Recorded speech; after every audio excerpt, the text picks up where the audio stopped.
You're listening to the B&H Photography Podcast. For over 40 years, B&H has been the professional source for photography, video, audio, and more. For your favorite gear, news, and reviews, visit us at bnh.com or download the B&H app to your iPhone or Android device. Now here's your host, Alan Weitz. Greetings and welcome to the B&H Photography Podcast. Our guest today is Zak Noyle, who happens to be one of the world's premier surf and extreme surf photographers. Born and raised in Hawaii, by the time he was in high school, Zak had already had photos published in Sports Illustrated, ESPN, and Trans World Surf. For the past 10 years, he's been a senior staff photographer at Surfer magazine, and his work has been featured in the London Times, National Geographic, and in ads for Stussy, Billabong, and Chanel. His commissions have allowed him to chase waves in Tahiti, Indonesia, and Australia, and his prints are sold as fine art editions. We encourage you to check out Zak's work on our homepage, and while you're at it, go to the B&H Commerce site and check out Zak's signature series of Aquatech underwater housings for the Canon R5 and R6. We're going to have a little bit more on that later, and we'll have a link for that and others in our show notes. On that note, we welcome Zak Noyle to the B&H Photography Podcast. Welcome. Hi, guys. Thank you so much for having me. I'm stoked to be here.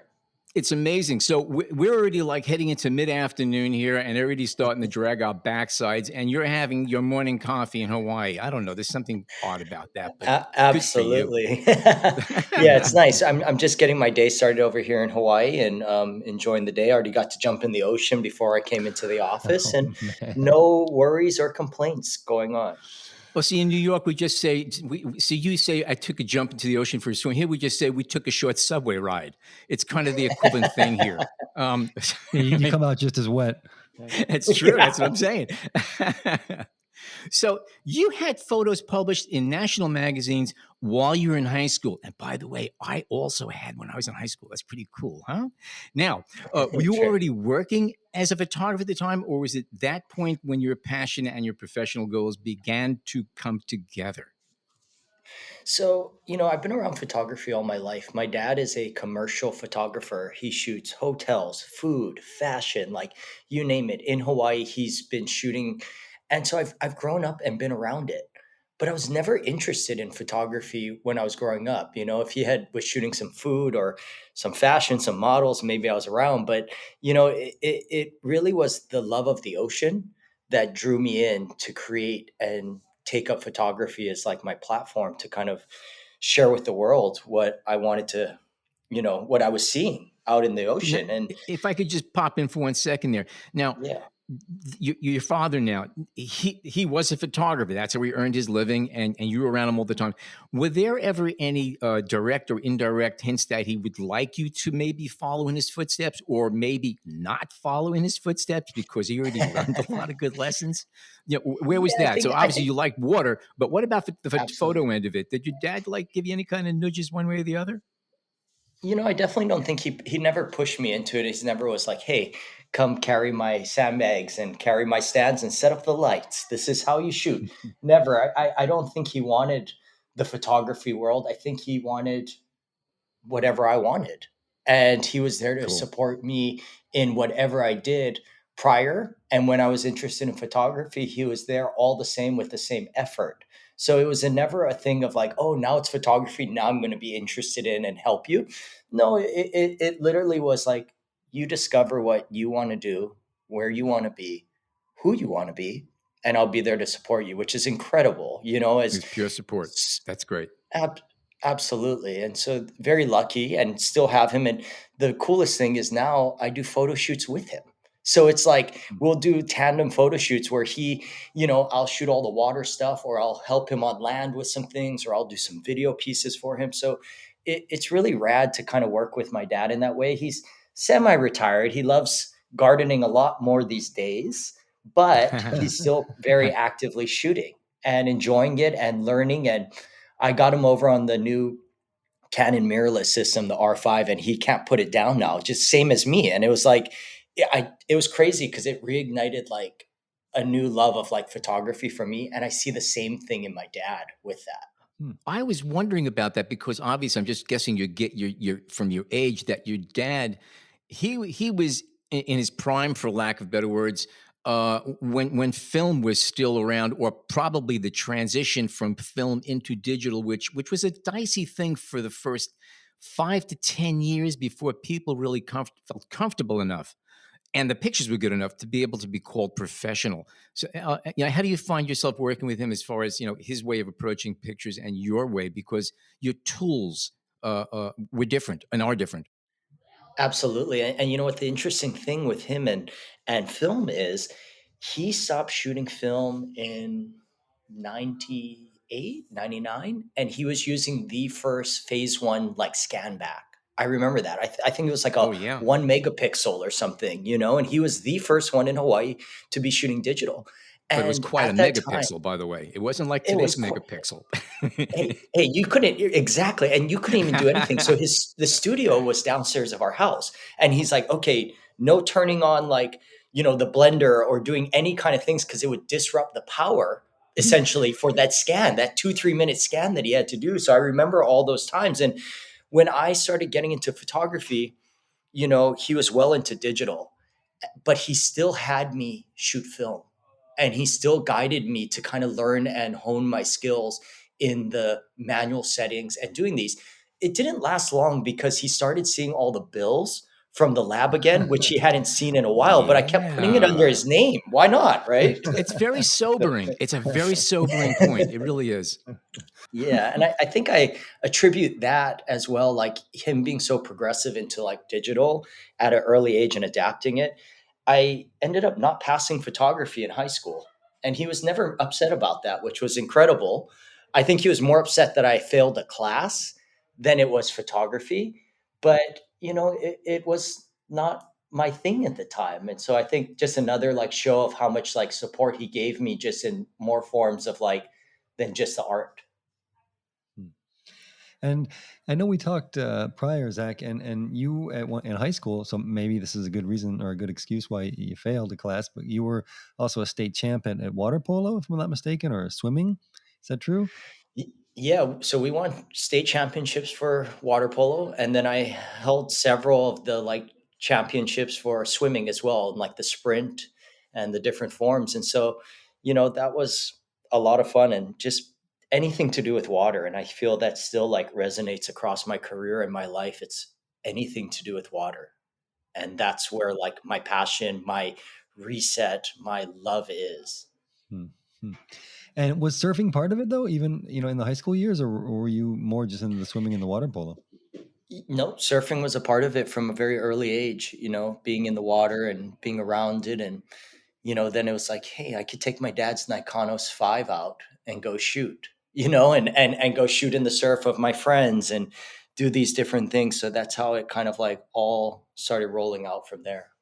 At what point did you start looking at the color and the shapes of waves? Because obviously you grew up in and around water, but at what point did your eyes start waking up and you start saying, look at that, and start noting that there's something going on here more than just splish splash? Absolutely. I think it's so easy for one to be in like a environment and pass it by every day. You know what I Yeah. mean? Like and Yeah. take it for granted, so to say. But I started seeing a lot of these things of like these colors and how the sun was setting and these water and these waves. And I want to say that was in my very early 20s, maybe pre 20. And it was something that like to this day, it stops me. I was out this morning at 5:45 down at the beach to swim, and it stops me. I'm looking at it and it's like this pink and purples. And it's like, I'm so lucky to be able to live in this place. And it's like, how can I share these moments and these like visuals with the world? And that's where photography comes in. Now, being surrounded by water, is there a difference in the color or mood of the light and color between sunrise and sunset where you live? Or is it kind of the same? I don't know. I mean, I think if you had to ask me my favorite time of the day, I'd say it was 5:45, just to have like that, like, that 5:30 in the morning, that In blue the hour. morning? Yeah. So it's just before the sun comes up. But if you had to ask me when my favorite time to shoot was, I would say a 5 p.m., that hour before the sun Oh, sets. okay. So that hour before, like, it's a gorgeous time, and you could shoot, but I know how those things of getting a model, getting all those kind of things aligned in that early morning when it calls for it, it works. But more often than not, that like the energy is just so different in that like last golden hour, I call it, that sunset hour, that I love shooting in. And for example, when you go for a walk in the morning or when you go for a swim, do you bring a camera with you, or do you just kind of leave that for when you want to work or when you're in the water and just I, soak it in I with don't your bring a eyes? camera with me. No, that's my time to kind of get a like an exercise in and a workout, and it's all in my brain. There's sometimes I'm like, oh, I look at the time, I'm like, oh, okay, it's 5:47 right now. So I'd like make mental notes of like those times when like the lighting is best or like the feel or different things like that. But it's always kind of just, I guess it's being present in your like moment and your day to like appreciate these kind of things. And that's what I think is such a powerful thing to be able to be displayed through photography. We definitely have people listening right now who would be totally aghast at what you just said, yet I really appreciate it, because one of the nice things about being somewhere at a moment in time that your eye goes, ooh, okay, and not having a camera means that you could actually be there in the moment and enjoy it. Because once you bring a Absolutely. camera or your phone up to your eye, the moment's over. But sometimes it's nice just Absolutely. to absorb it and just to live it, because that's really what it's all about. So I'm glad to hear that you Uh, say that. Yeah, you do leave your camera aside once in a while. I think it's healthy. I really do. yeah, absolutely. And my dad's always said, the best camera you have is the camera you have with you.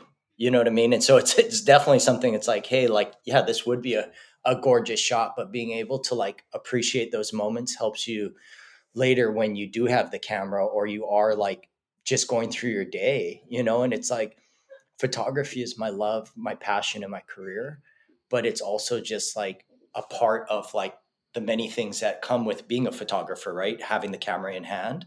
So I Hmm. think making sure like the mental stability, like health, well-being, all of those kind of things. If you live with the viewfinder to your eye the whole time, it's like a lot of these things will pass us by. And I think it's such an important thing to make sure that like presence is always there. Pretty Good wise, eh? points. Yeah. Good points. Yeah. So Zach, tell us a little bit about the 2016 Eddie Cow, because well, maybe I can explain real quickly, and I don't know all the details, but it's a surf tournament that happens only when the waves are high enough, when they're over 20 feet. So the you worked the 2016 event, and I think the one Absolutely. previous was 2007 or Yeah. So 2009. yeah, Yeah, let go me ahead. give you a quick little background. So it's with the Eddie Aikau, it was named after this incredible waterman who lost his life, and he gave selflessly to help the others aboard the Hokulea, the boat he was on, and the boat was sailing with no modern like technology from one island to the other. So just using the weather, the currents, the wind, the stars. So it was an incredible like piece of like culture and history for Hawaii. And they had an accident, and he ended up losing his life. He was never found. But he, before that, he went to go try to get help, leaving everyone behind. He's like, you guys stay on the ship. I'm going to go paddle to land, 30, 40 miles away, never to be seen. And so the Eddie Aikau is a very important and very special event for like the people of Hawaii. And he it needs to be 30 feet, and 30 feet is Hawaiian scale. So that's 60-foot face waves. That's huge. So it doesn't run every single year. The last one was in 2010, then they did 2016. So that's crazy. Like you just have some years that the contest just it's not big enough, they're not going to run it. Like that's so cool, you know what I mean? And they really hold to that, which I think is such a cool thing, but it yeah, I got to shoot in the water, and it was to this day one of the biggest honors of my life to be able to capture those moments. And in the 2016 one, we wanted to shoot in kind of real time. So not only was I trying to swim and avoid these massive building size waves, but I was sending the photos from my DSLR, my Canon, to my phone and uploading it to social media at the same time in between all of these moments. And it was just to be able to give this like massive historic event like real time in social media as well as like on a digital scale for people around the world. That's incredible. I got to ask you a question. I've seen pictures of these kind of surfing events and these literally buildings of water. I'm not going to say walls or whatever. If you've walked down any of the streets of Manhattan and look up some of these buildings, that's what these waves are like. They're monster waves. Now, having something like that come down on top of you is I can't imagine it. You're working in it, trying to get breathtaking pictures, which undoubtedly they are. And at the same time, you're trying to get them out onto social media. At what point do you say, I can get killed here very, very easily? What is the price and what's the value? When do I say stop? I mean, does this hit you at all? Absolutely. But, this is where, preparation meets opportunity. And this is what I've been training my whole life for, these kind of moments. This is where I'm not just a photographer, I view myself as an athlete as well. That's why I'm out in the morning today, running and swimming. That's why I'm making sure, like, physical, mental, all these healths are there, because when these opportunities come about, I know that I'm in the best physical shape possible to be able to, like, get in there and out safely. You know what I mean? Just as these surfers are, they're training for many months, years of their life to be able to be in this contest. And they're in that same situation where it's like, you want to be of sound mind and body to be able to do that, if that makes sense? No, no, it does. I mean, even people that race cars, I mean, they're not just good Yeah, drivers. A lot of them are very serious athletes. You have to be because of the fact you're absolutely. depending on split second, reflexes that have to be kept sharp and you have to be toned and you have to be on point Right. 110%. Absolutely. Just maybe taking that a little bit. I mean, in your training, do you kind of get out in the water and do things that you might be doing when you have the camera with you? I mean, in terms of like diving under waves and, going down and coming back up. Do you really like kind of actually train in that sense? Or are we talking about just a general, stay in shape, swim, run? You know what I mean? Or do you have kind of a regimen that is regards the photography? It's a little of both, really, because, like, what you're saying, like, oh, swimming through the waves and playing that, it's like I go body surfing all the time without a camera, and that's fun. You know what I mean? But that definitely is the training. But the experience of knowing how to duck the waves, how to read the waves, how to read the surfer's line as they come down, and then don't forget, guys, we all have to have, like, the right settings on the camera, right? So it's like having all these kind of like You just components put kind it of in going at one auto. time. Come on. That's the A, Yeah, auto, and it's shit. perfect. Oh Everything is great. Sorry. Exactly. I mean, I keep finding myself, like, there's so much, like, as I keep, like, progressing and, like, discovering different lenses I like using, or different, now I'm like, what lens do I use in this situation? I'm really loving, like, my primes, but do I do this? And, trying to really kind of like structure and find that balance of what lens in a different situation. Because when you're in the water and there's waves, you're only bringing one. So you're picking which one is the right one. Okay, is it a wide angle day or that? So that adds a whole nother, like, element to shooting in the water. But I love my primes. 85, 50, 24 is usually my go-to for commercial work or even shooting in the water. There's a great, like, 15 to 35, but I really love having that, like, prime, because I can tell when I shoot with a prime as opposed to like a 24 to 105 because of how I position myself. Mm. And I don't like that, where I sit there and I'm comfortable zooming in and out, as opposed to, like, oh, the 50, I got to work for it in the water. I got to really swim and get myself in there in order to achieve the shot that I have in my mind.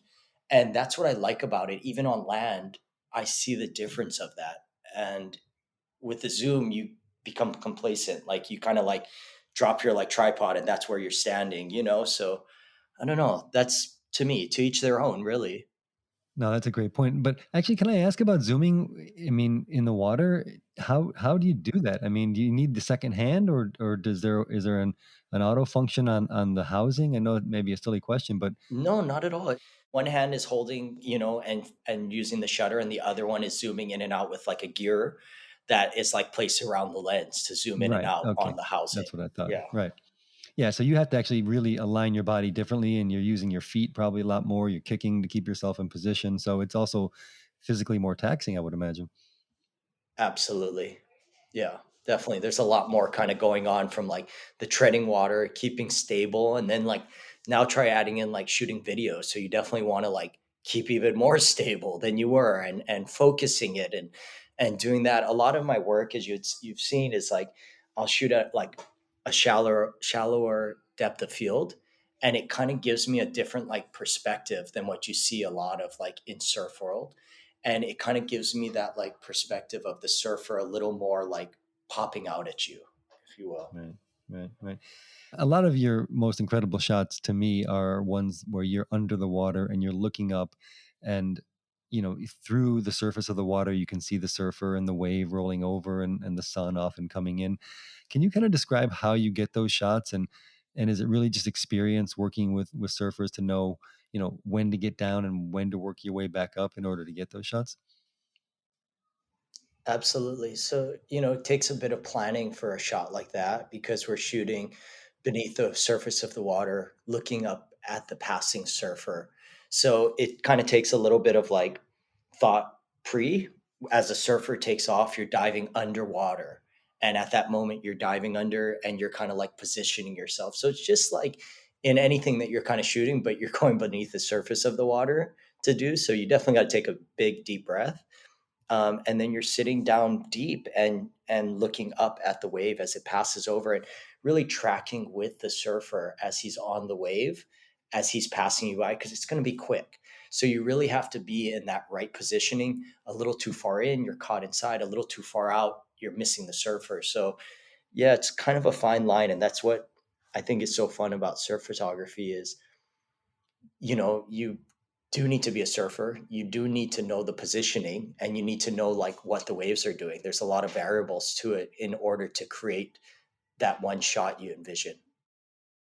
I'm looking at a lot of your photographs, and there's one in particular. There's one photo you have beyond the reef. It's half underwater, half below, and you've got some sharks going over the reefs underwater, and then mid frame you're above the water, and there's the tops of the waves and seabirds flying by with really pretty waves and stuff.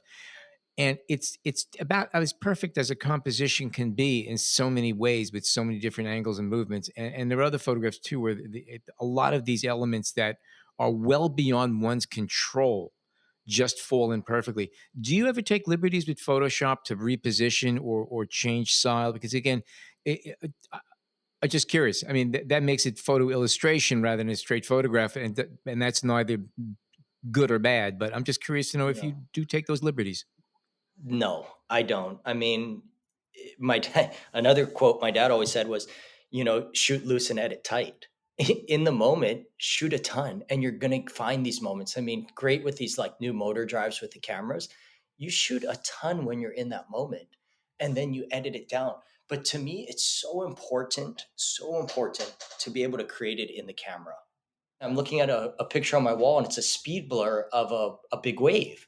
And it's like, yeah, guys could do that in post, but it's like how satisfying that is to look on the back of the camera and be able to capture that. Yeah, you're missing all these other ones, but that one photo, makes it all worth it to me.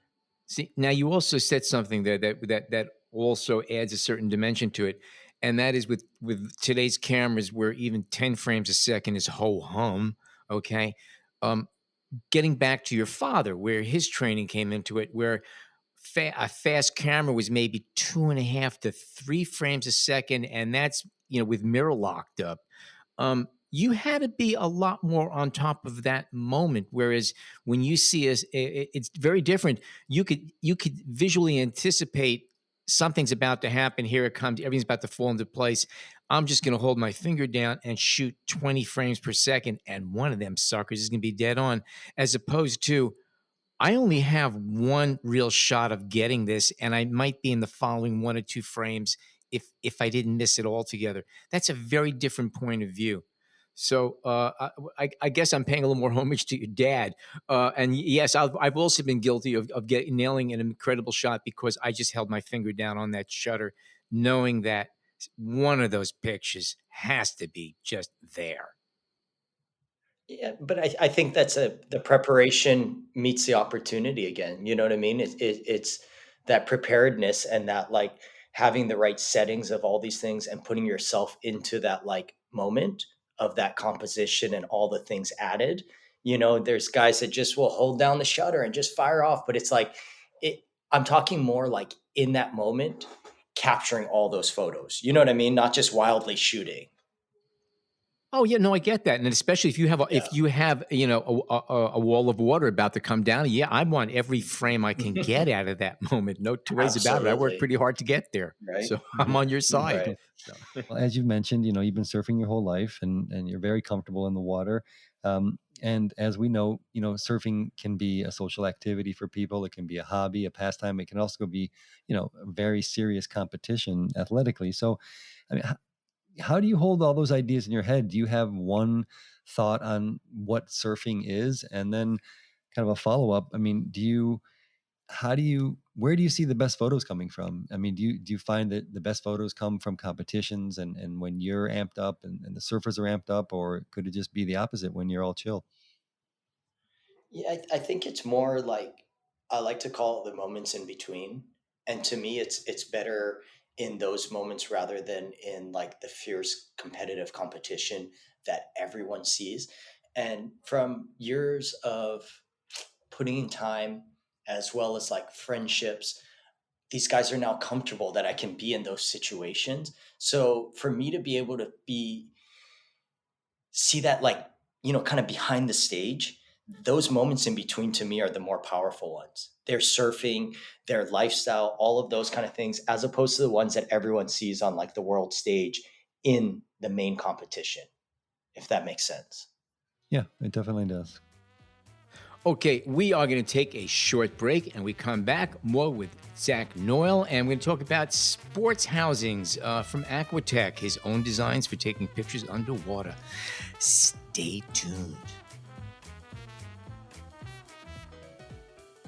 We hope you're enjoying this edition of the B&H Photography Podcast. The best way to support the show is by subscribing on Apple Podcasts, Google Podcasts, Spotify, or wherever you get your podcasts. For links to gear and more information on today's guests, check out the show notes in your podcast app or visit our homepage on the B&H Explorer website and join the B&H Photography Podcast Facebook group. And now, back to the show. Okay, we are back with Zak Noyle. And again, you take photographs in the water and underwater, and that requires very, very, very special gear. And you have a new signature housing that you designed with Aquatech. And Aquatech is a company that produces a lot of underwater housings and gear for taking pictures underwater. How did that come about? You approach them, they approach you. What's the story there? I've been working with Aquatech for a number of years now.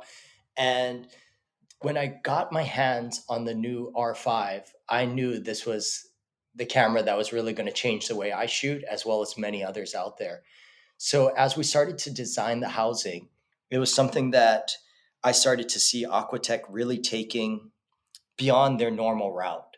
They definitely put in a lot of work as well as like new technology into creating this new housing, which is incredible because you never want to be in the water and not have access to the functions, buttons, or features that come with the camera. It should almost be seamless from on land to in the water. When you put in the housing, yeah, it's a little bit more clunky and bigger, but that comes with you being able to go underwater, but you never want to be restricted. Do you think that Aquatech and many other people, maybe in the surf photography field, are looking at these Canons and perhaps Nikons as well as basically the future of the medium? And Aquatech wanted to make sure that whatever they're putting out for this line of cameras is going to be their best units. And am I am I putting words in your mouth? I don't know, but No, you're absolutely right. They wanted to just be able to bring like their best game forward, and really redesign it with new technology, the new buttons, the trigger system, all of it is brand new. Correct me if I'm wrong, but back in the film days, if you wanted to shoot underwater, what most photographers return to, they had the option of using a Nikonos, which was an underwater camera that was designed and built by Nikon lenses, and it was actually specifically for that and had interchangeable lenses. or you bought a large housing that could hold or any of the cameras with certain adapters. Nobody's building underwater cameras anymore. Now it really is about housings for existing cameras. Am I right or wrong about that? I mean, I know that there are the underwater point and shoots. I mean, and that's a different thing. But for serious diving like you do, not that you can't do serious stuff with No, point and you're shoots. right. And you know what? These housings, though, just to clarify, are not dive housings. These are more what they call a splash housing. So we'll go to about 30 feet deep. This isn't for like scuba diving or extreme diving, but for everything I do, once you get to like under 30 feet, you're going to need lights and you're going to need air and all these different things. So these True. are more of that like splash housing for free diving, surface of the, surface right below the surface, all of those kind of things. So yeah, these are more of a splash housing and a casing than an actual dive housing, which is a lot heavier. And do you use it for your video as well, I assume, right? Yes, absolutely. I Yeah. can switch it over seamlessly from photo to video, and it's Uh-huh. just incredible. And you use the LCD monitor in the back, Yep. or are you using the viewfinder usually? Yep. I use a LCD monitor. You can use a viewfinder. It makes it a little bit tougher sometimes, but you need that in bright sunlight. Yeah, I can imagine. And do you wear goggles usually when you're working? It really depends on what I'm shooting. If I'm shooting Mm. below the surface of the water, absolutely. But if I'm shooting more surf above the surface, then I'm not wearing goggles. Okay. And I'm assuming also that they have different tubes for every lens that you need, or do you have to ask for those to get custom made, or how does that work? They have pretty much for every lens available and ones that can like adapt and fit to what you need. So Mhm. yeah, you kind of have to modify that depending on what you want to shoot with lens wise. But it's very easy to switch it over and change like within seconds. You know what I mean? It's nothing Uh-huh. that's like requires heavy duty or sending in at all. Yeah. And again, maybe just an oddball question. And I know you mentioned earlier that you're out there usually with just one lens, but have you ever brought a bag out with you? Are there any kind of like bags that are sturdy and waterproof enough to bring some accessories with you and have them in case you No, do need to make any changes? No, I mean, I brought out a second camera and a housing, but I would Hmm. never bring something out, I don't think, even in like a dry bag, especially in Yeah. like the conditions and the waves and the positions that I'm putting myself in. It just would Mhm. be like dead weight. You know what I mean? It Yeah. wouldn't be Yeah. good. Yeah. If you ever did attempt that, I'd want to just watch that, even a video of it, because that would be fascinating to watch. I just want to see how does the mind work under those circumstances? Right. Really push your Uh, limits, right? Like, let's yeah. really see how If hard you we have can push the really limits. big fins, you could maybe stay above the waterline for like a minute or two, but you got to really just work it. Well, the Well, I the think camera there's in. a misconception because I don't use big fins. I use more of like a swim fin. If you look at it, it's called the fin, and it's a smaller rubber shaped fin as opposed to a large dive fin. A large dive fin is good when you're like cruising. The smaller rubber fin that I use, you can get into position a lot easier. You have better maneuverability. You have better like way to like kind of like tread water. So it's actually a very different fin from what you would think for like diving. Ah, okay. Mhm. Interesting. Mm. Interesting. And Yeah. I noticed that you wear a helmet as well. Is there any other, kind of accessories that you use, camera or You or, know, or swim related? yeah. Yeah, a helmet is very necessary because not only is the housing very big and heavy, the camera housing, but you have surfboards, you have reef, and you have other photographers around. So protecting your head is something that's very important. I've had several friends that have had head traumas, and luckily some with helmets and some without, and they're okay, but there was definitely one that helped me a lot back in the day. And, he unfortunately lost his life at backdoor. And there's not saying that if he had a helmet, things would be different, but it's like, let's take every precaution and safety that we can now, and what we can to do. And I wear a wetsuit too, because you kind of get cold sitting in the water. So a little like spring suit, which is long sleeve and then shorts. And that's all you need in Hawaii, a helmet, some fins, and a wetsuit, light wetsuit. And do you photograph when you surf also? No, no. Some guys have done that where they're like surfing and they're able to like photograph as well. But no, it's really a pick or choose which one you're doing, whether you want to be like, if I'm there for a job, I'm just in the water. You know what I mean? I'm there and I'm present doing that rather than being distracted with waves or other things. I'm focused. And maybe we can talk about that a bit because I mean, you do all kinds of jobs. I mean, some are editorial, some are advertising, and do you approach? Is your approach different in some ways?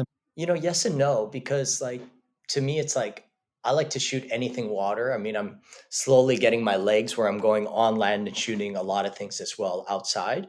But I was so fortunate to be able to shoot several like campaigns of Michael Phelps, and I went over and God, I was terrified to shoot him. I was like, am I gonna be? Is my camera quick enough? Am I gonna be quick enough? Okay, I'm gonna wear fins in the pool, like all these things. But he was so cool, and we got some incredible content and visuals from like shooting with him. And, I approach it the same way. And shooting like a surfer or a friend or a personality, it's like you need to approach it the same way. At first, I was so like caught in my head, like, oh man, I swam growing up. This is my idol, this is my hero.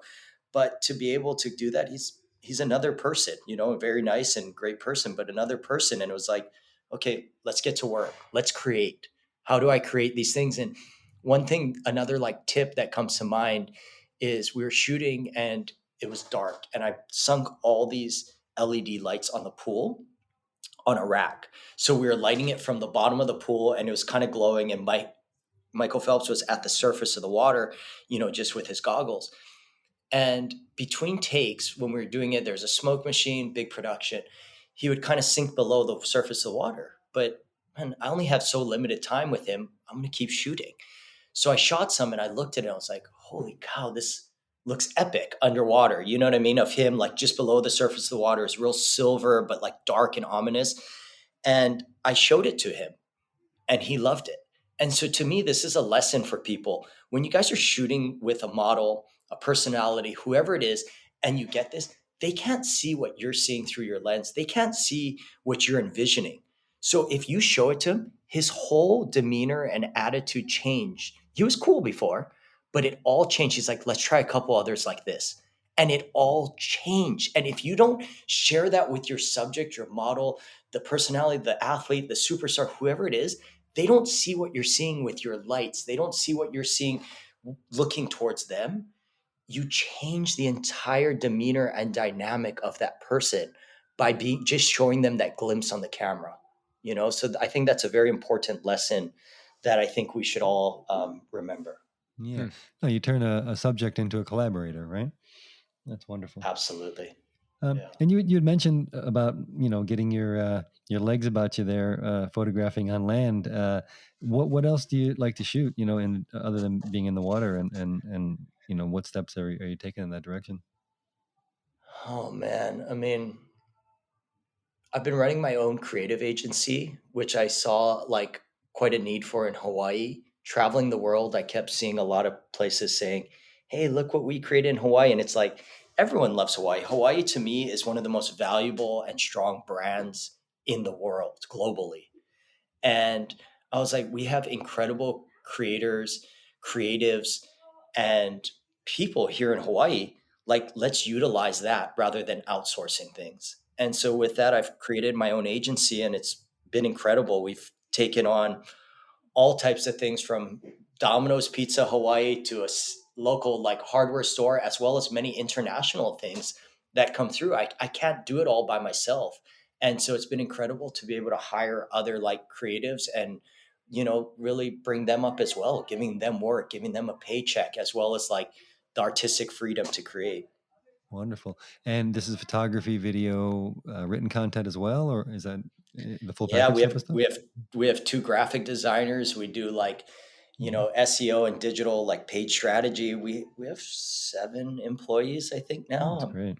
guessing Oh, good for myself, you. but and it's been incredible. It's been less than a year, and kind of delving into that world and seeing where content is key. Mm. Content stems everything from there, from us doing influencer marketing, websites, experiential content is the heart of it all.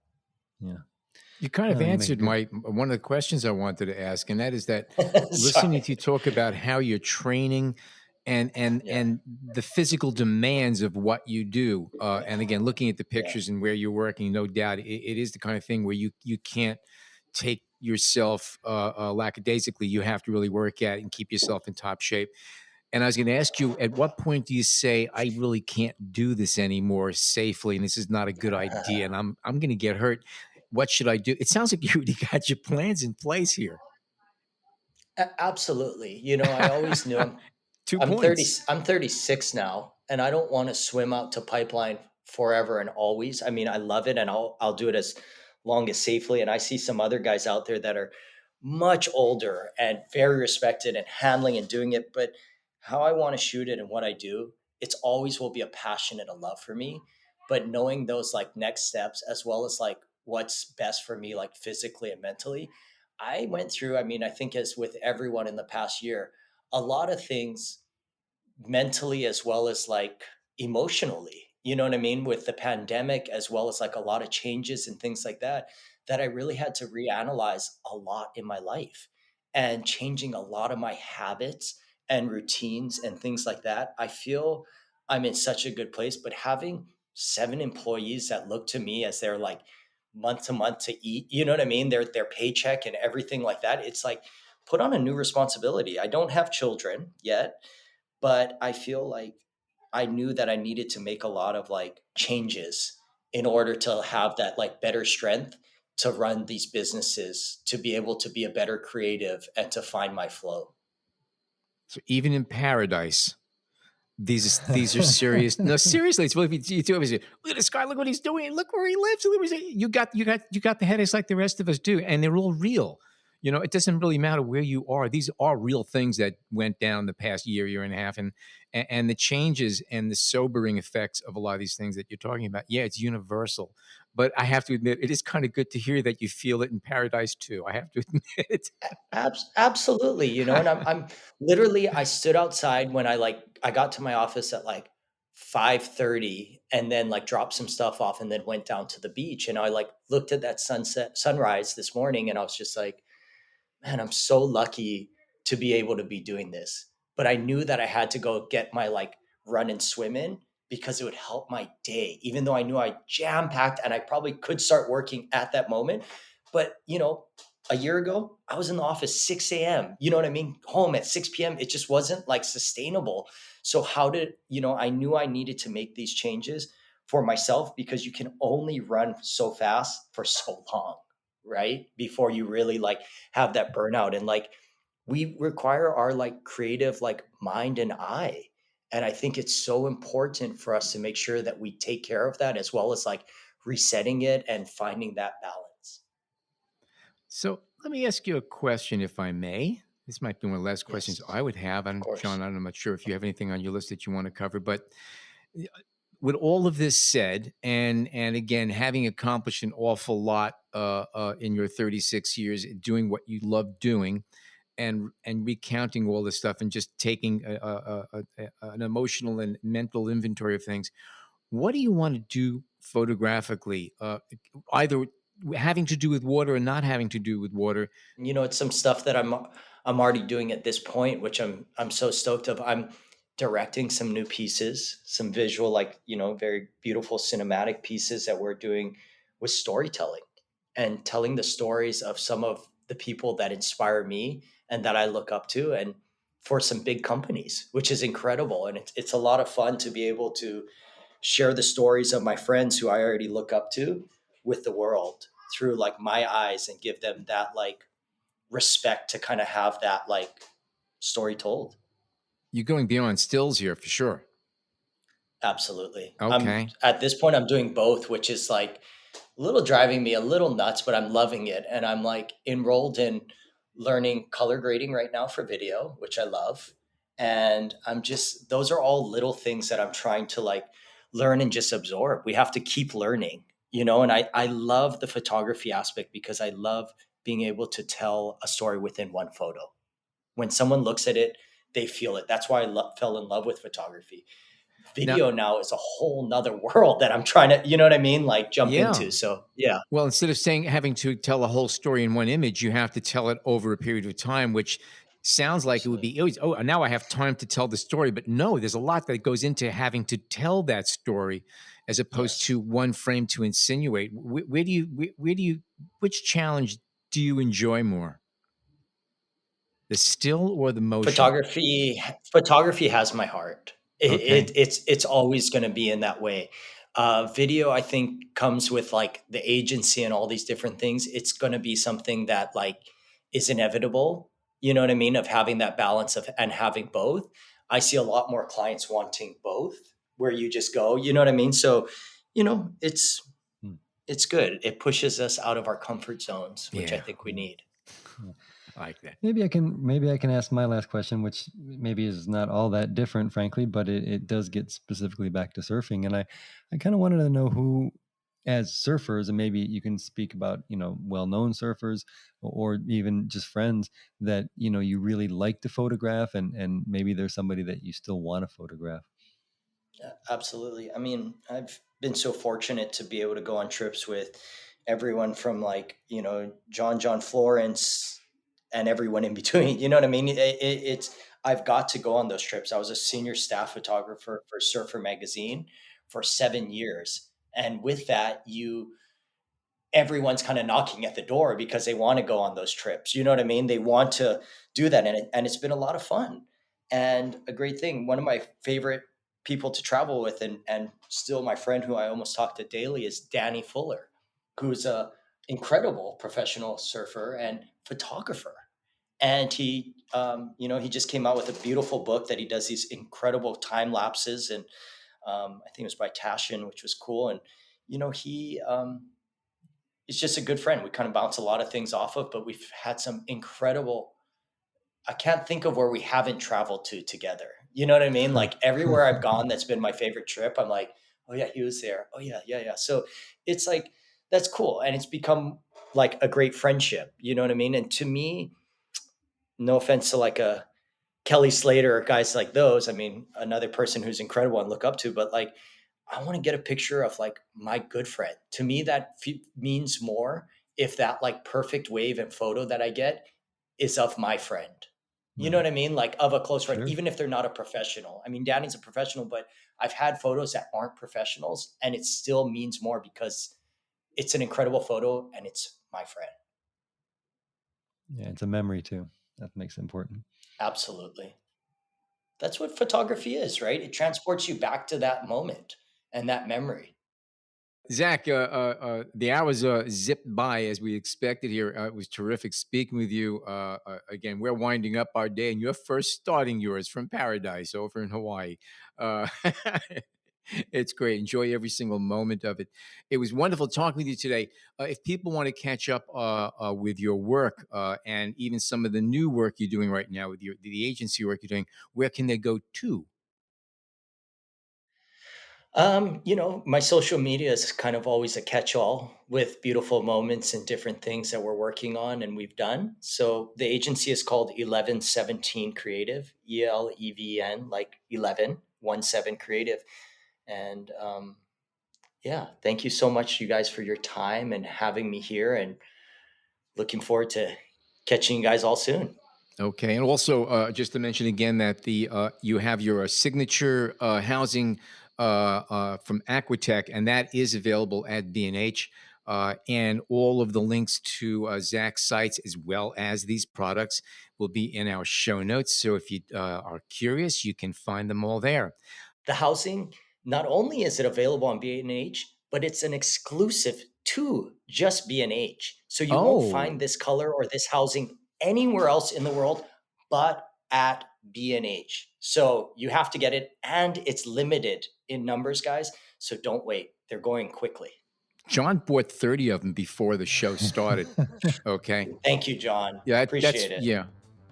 For good information. I'm glad you added that, Zak. That's good. That's a good point. Thank you so much for pointing that out. Okay, that is a key thing to know. Thank you, guys. Now, if you enjoy listening to the B&H Photography Podcast and you're not yet a subscriber, what are you waiting for? Just go over to Spotify, Apple Podcasts, Google Podcasts, or wherever you snag your favorite podcast and type in B&H Photography Podcast, hit enter, and you'll be the first on your block to queue up the latest episode of our show the moment it goes live. And if you're already a subscriber, leave a nice comment, and you can always find us on the B&H Explorer website and on the B&H Photography Podcast Facebook group page. My name is Alan White, and on behalf of John Harris and Jason Tables, thank you so much for tuning in today, as always.